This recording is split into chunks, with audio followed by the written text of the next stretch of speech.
Hello. So after the feedback from the work in progress version of the color harmony tool in Nuke, I tried to implement most or all the feedback so far, and I would like to go through. And I think that's the first release candidate, so this might be public once you see this video. So for those who haven't seen the work in progress option or version, I would like to go briefly through the color harmony, what they are. So color harmonies are a set of rules how different colors behaving to each other. So let's say you pick one color as main color and you get a certain set of colors in return which kind of have a certain look and feel to each other. So for as far as I know, the most popular one is the color from Adobe, which is an online tool. As you can see here, you can apply different color harmony types and then pick one color and you get in return a set of different colors. So let's say I picked the blue in here, I got the orangey color in here, and the green yellowish colors over in here. But since it's an online version, I would like to bring it into Nuke so I just be independent from having access to the internet. And that's what it is so far. So I built a panel for this one. There's also a floating option if you want to, but I think the panel would be better. So in whatever you have a look dev workspace, we can just save it in there. And it's whenever you start this kind of workspace, you have it already in there. So how does it work? So we do have the same rough things like in the Adobe version. So we have a color wheel which has the hue in the circular layout and then the saturation from the inside to the outside. So there's no saturation and full saturated on the outer bounds.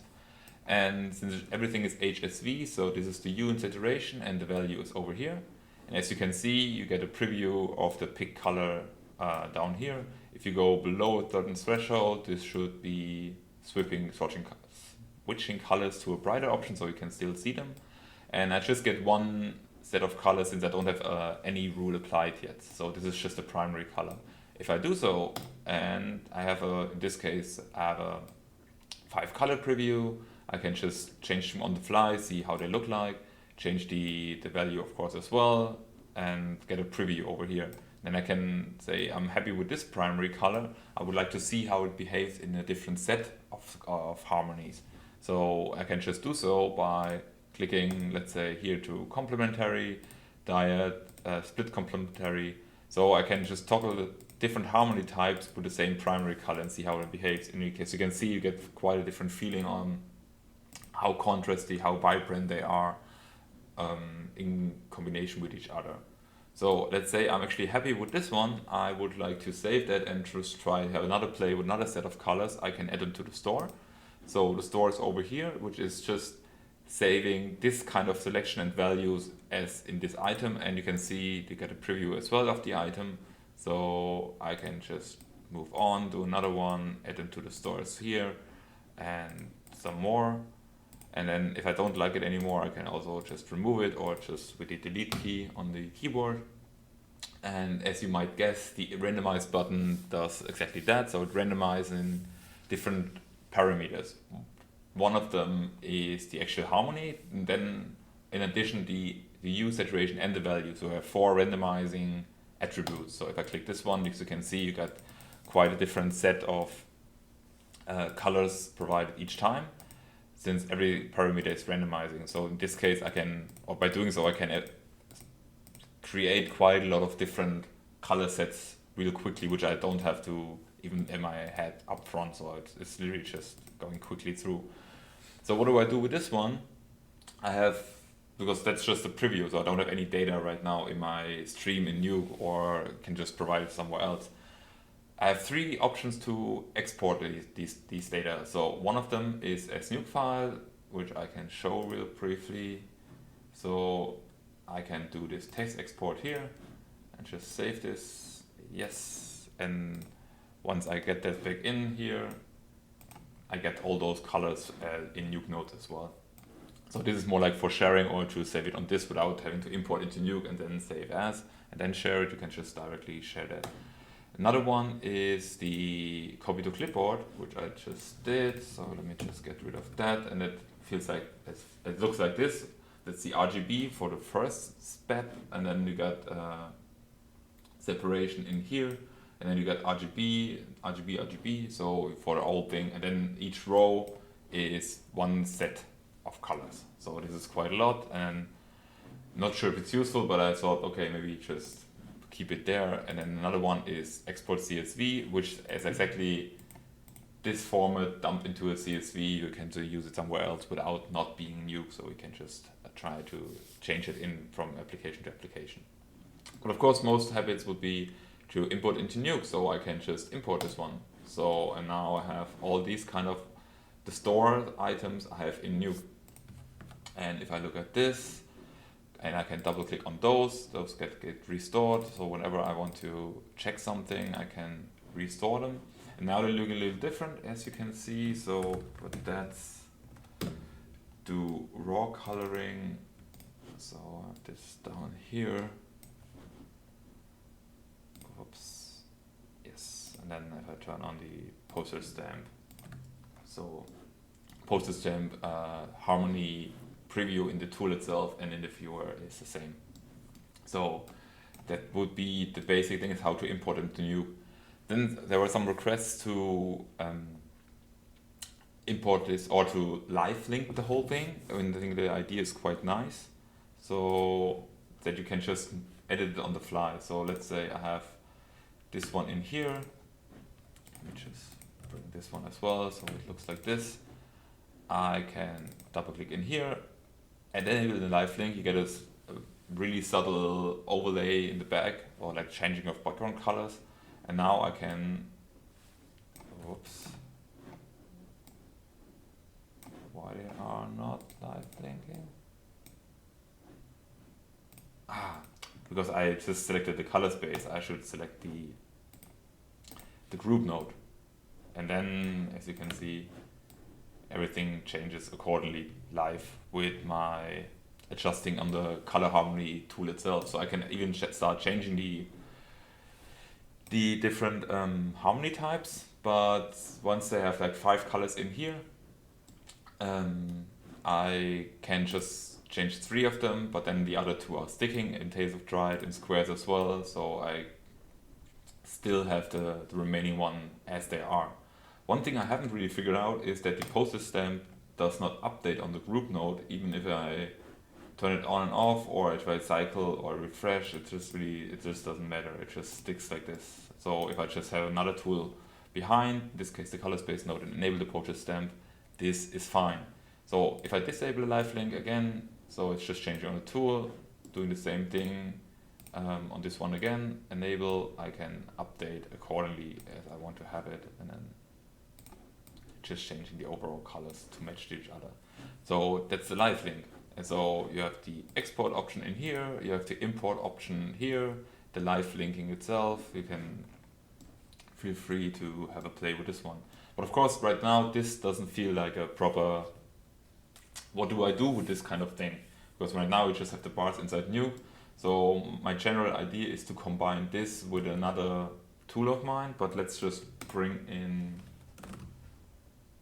what's it called? Toolset. So what I did, just to visualize this whole thing, is I did some renderings from Houdini just for my own sake of testing. I split them up into the diffuse color. Here are the lighting itself and the specs coming.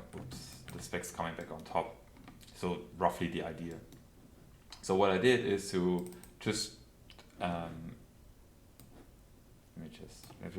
so I just created this color harmony in here, and then I just shuffle everything to black and have different offsets for these colors what I picked in the tool itself.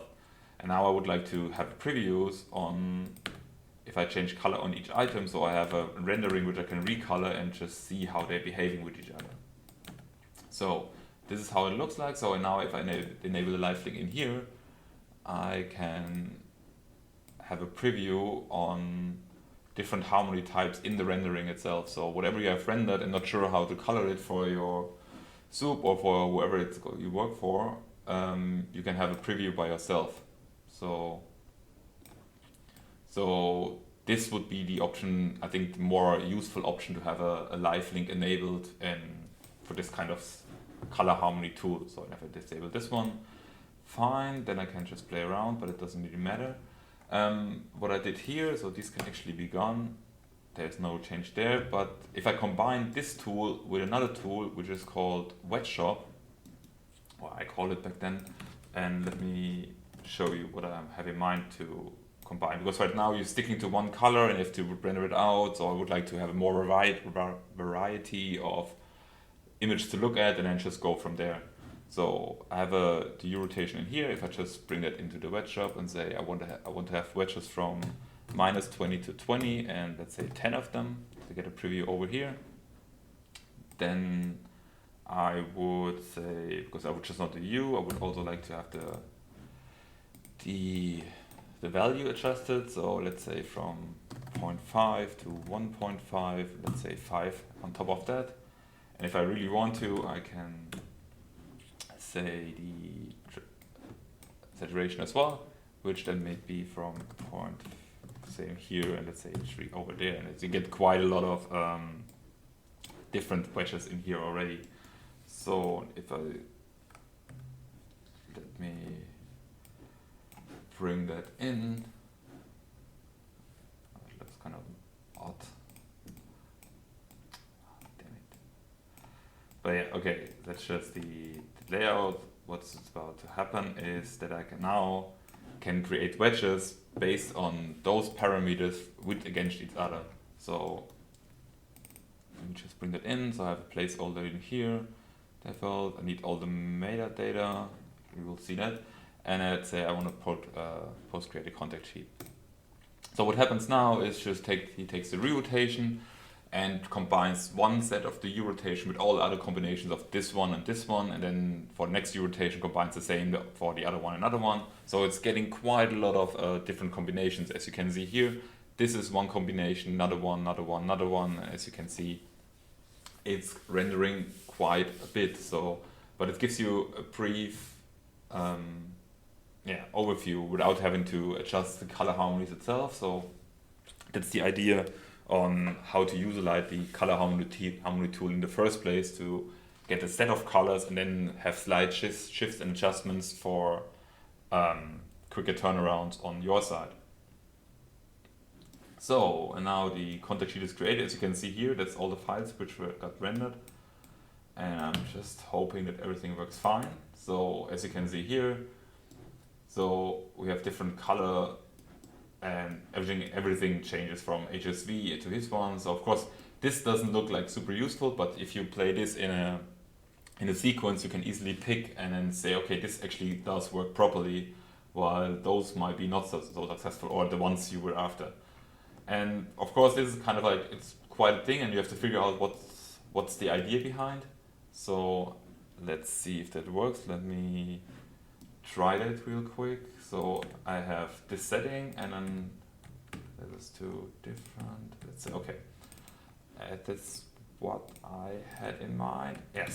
So okay, so I got buttons on each of them. So let's say I bring them in, and this looks like this. I can just open the wedge shop button or the tab and just hit the button. And if I go back to this one in here, so I can just restore, and then it just restores the value. So whatever my pick is, I can just easily restore it without having to figure out what were the actual numbers which were to pick at. And that's basically it. It's not about the wedge shop, it's about the color harmony, which I think this could be utilized quite a bit if you have a gray shaded render or clay rendering, and just bring in some colors to get to see it actually in the image rather than plain on bars. But then if you hook it up like this with the combination and maybe different sets, you can get quite a lot of variety out of the box to choose from, rather than having